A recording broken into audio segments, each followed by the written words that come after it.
l'attente de mon conseil. Car c'est ce pourquoi vous êtes venu, n'est-ce pas, mon vieil ami Saruman. Vous êtes sûr de ça? Tout à fait, il était en comté pendant toutes ces années, juste sous mon nez.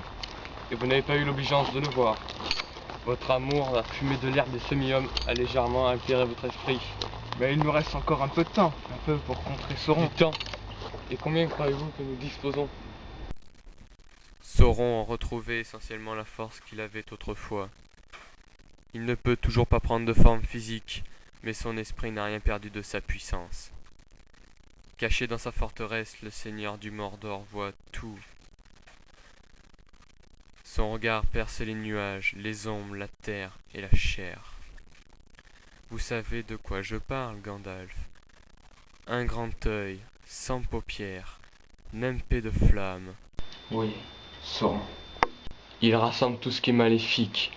Bientôt il aura rassemblé une armée assez grande pour envahir la terre du milieu. Comment savez-vous cela? Je l'ai vu. Un Palantir est un objet dangereux, Saruman. Pourquoi? Pourquoi aurions-nous peur de l'utiliser?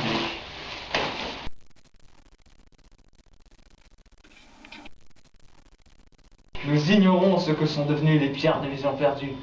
Nous ignorons qui d'autre peut voir par elles. L'heure est plus avancée que vous ne le croyez.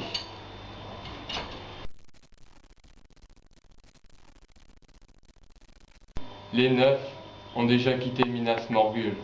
Les neufs? Ils ont quitté le Quai d'Isen le jour du solstice d'été sous l'apparence de cavaliers noirs. Ils vont atteindre la comté? Ils vont trouver l'anneau et tuer son porteur. Frodon!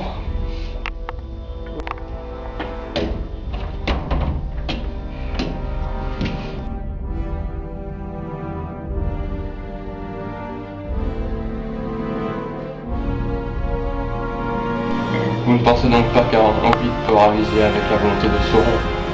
Personne ne le peut. Contre le pouvoir du Mordor, il ne peut y avoir de victoire.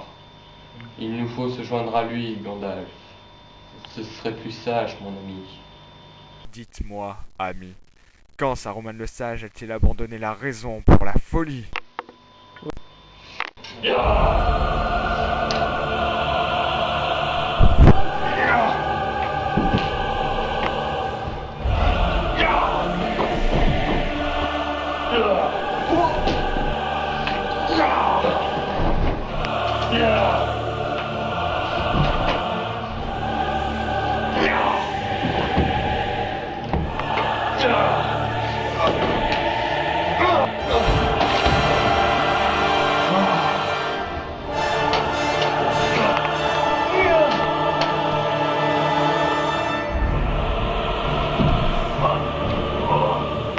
Je vous ai laissé une chance de m'aider de votre plein gré.